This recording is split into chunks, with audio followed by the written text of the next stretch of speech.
It is a very, very difficult thing to do. Absolutely. To do a ravioli with a liquid yolk in the middle. The only other place I can think of that have done it are Multi-Michelin Standard restaurants. Feeling technically confident, she's trying something for the first time, making pasta. Can't cook the pasta until the water boils. OK, just calm. If you're late, you're late.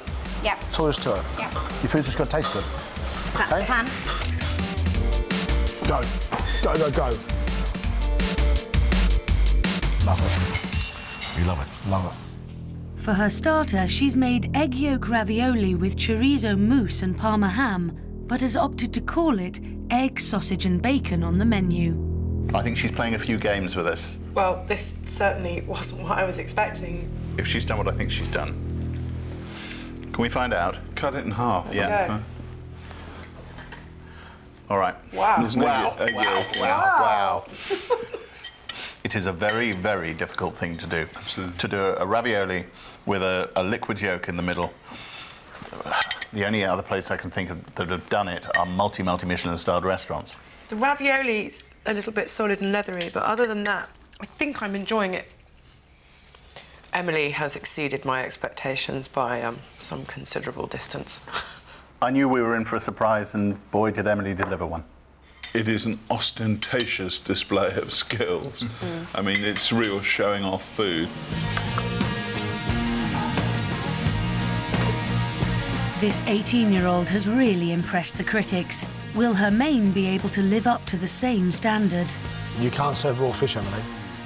You got to make sure it's cooked. How much time do you think you're really going to need? 10 minutes. Well, you're going to have to tell them. Yeah. Hello, sorry, it's going to be about 10 minutes. 10 minutes? I know, I'm sorry. I'm incompetent. We know she's not incompetent. Yeah. I'm happy to wait 10 minutes when someone can cook like that for a starter. And we've got 3 minutes left, and you have to put the food up in 3 minutes. Yes. And no options. Okay. Here we go. Hi. Thank you. I'm really sorry that I'm late.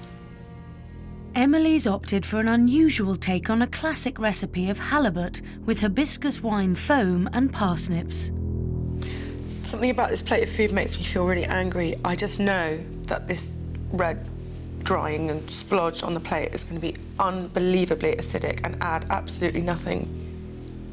It's a very nice piece of fish. And the fish is cooked about right. Yeah. That is, you know, technical skill. A lot of people think they can cook fish, and it is something that takes talent, and she's done that. It's the sauce that's a disappointment. I think the skill levels are very high, and there's a lot of technical achievement, but there's a certain naivety in the combinations. A blip, perhaps, on the road to greatness.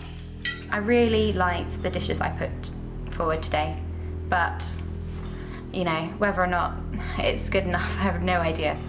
To be honest, I just can't believe that I've just done that and cooked for free food critics. Never mind what they think about it, at least I've done it, you know. Next up is James. The judges are hoping his obsession with complicated processes won't slow him down.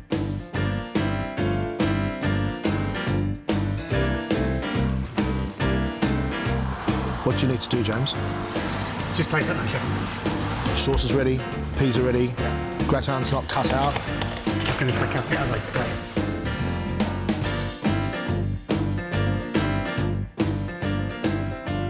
We've got about a minute left, James.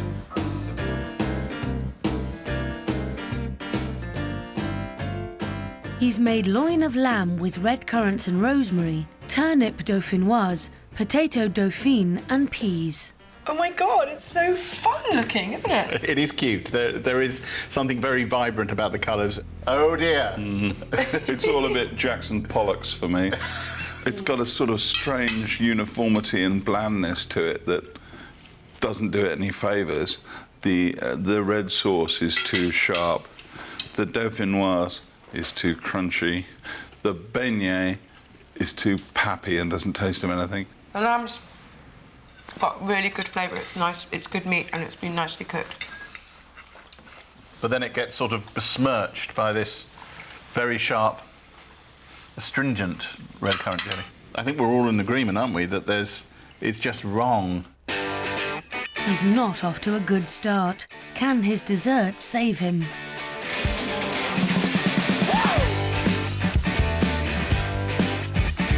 6 minutes to go and a relaxed James. Yeah.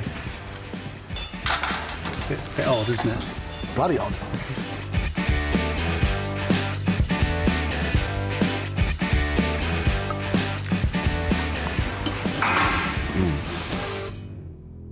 For his dessert, he's made a classic raspberry and white chocolate tart in chocolate pastry. I think this looks really very professional, actually. Whatever faults there were in his main course, his lamb dish, I think are actually overshadowed by the qualities of this dessert. This is a redemptive pudding. The cleverest thing about the pudding is the contrast in textures between very, very crisp and very, very thin chocolate pastry and white chocolate goo. Very impressed by this, really am. It's nice, isn't it? Yeah. Yeah, really, really well-judged pudding. Lovely to eat. Wanted to finish it up. James missed the goal completely with his main course, but put the ball right in the back of the net. And I'll never do a football metaphor ever again. Good pud. It's a difficult one to call. I'm certainly not confident of going through. I think if it had gone well and I'd done everything right, I think I would have been like, well, yeah, I've got a good chance. But I just have no idea. Really just in the dark now. It's going to be a nervous afternoon waiting for the judgment. Last up is Sheridan, who is attempting to make soufflés.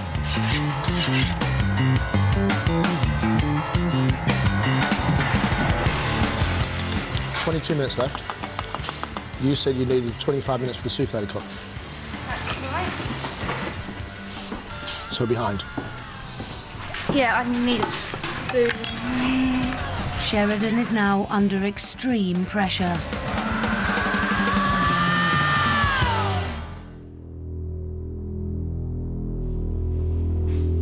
Thank you. For her starter, she's made cheese soufflé with walnut biscuits and grape chutney. Now this is collapsing as we watch. Cut into it and see what we got in the middle there. So it collapsed completely. It's Undercooked. Yeah. Yeah, there's not much souffle-like about this. It's sort of baked cheese and eggs. You shouldn't really be able to do that. It's not a souffle. It's closer to a muffin. It's a difficult thing to do, and she hasn't quite managed it. I mean, it tastes a good deal better than it looks. The problem with a cheese soufflé, saying you're going to do something like that, is there aren't lots of different ways that it can be. It is either a soufflé or it isn't a soufflé, and this isn't. And these grapes are horrible. And they're not chutney.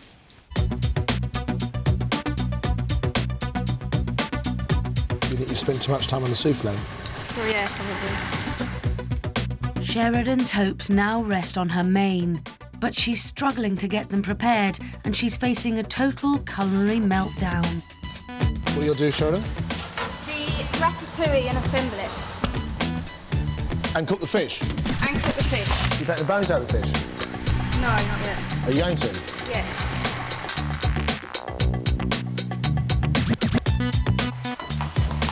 I'm really sorry, but I'm going to be 5 minutes late.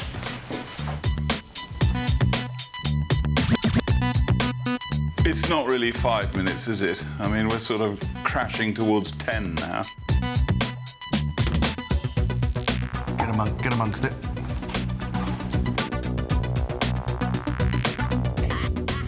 For her main, she's made red mullet with a pastry basket of ratatouille and fennel puree. It is a bit worrying, actually, when somebody gets their timing so completely wrong. Well, it's not worrying. It just goes to show how difficult this whole procedure is. Yeah. Had her starter been really ace, though, Yeah. you might be a bit more forgiving. I think it's a bit under-seasoned. The fish, I have to say, is cooked very well. The basic flavours, the Provençal flavours, which is what she's reaching for, are essentially there, but they're just underpowered. This is home-cooked food, not MasterChef food. There's nothing actively bad, and there are a couple of nice things about it, but it's not as good as the proposition suggested it could be.